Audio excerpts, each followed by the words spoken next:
Première question, moi je veux savoir comment vous avez jugé le décollage de la course au leadership qui a commencé par la dispute entre Kev et Taillou. Comment vous avez vécu ça et comment vous l'avez jugé?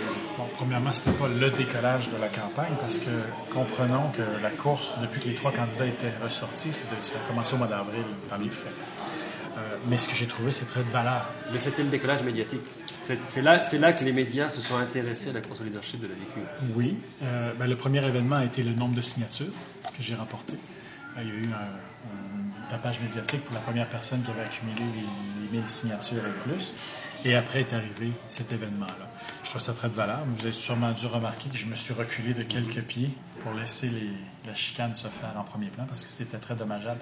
Pas individuellement, tant que pour l'ensemble de la VQ.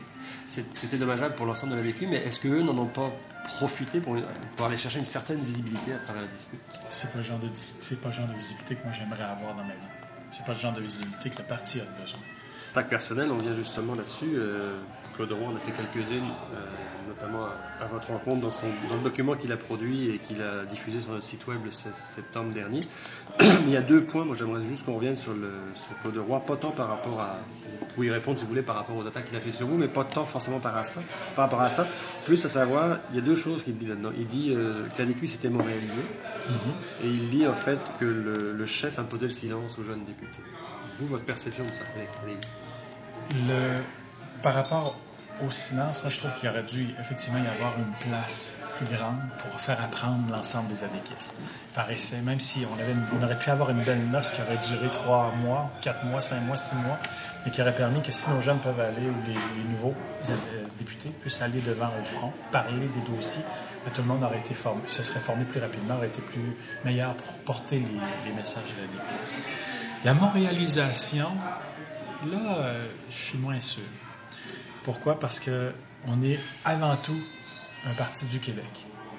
Il faut voir le Québec en 3 grandes strates. Il y a les régions, il y a la capitale et il y a Montréal. Et chaque parti, et l'ADQ surtout, doit offrir une plateforme qui va bien répondre aux régions, mais qui va bien prendre conscience que les solutions des régions ne sont pas les mêmes que pour la capitale, et les solutions de la capitale, ce n'est pas les mêmes que pour Montréal. Alors, il faut arrêter d'avoir peur de Montréal, puis à commencer à apporter des solutions pour la grande ville. On a vu que dans la couronne de Montréal, que ce soit dans les régions de Longueuil, de Huntingdon, que ce soit un peu à l'extérieur, Saint-Jérôme et autres, beaucoup de députés ont été élus, soit Saint-Jean-sur-Richelieu.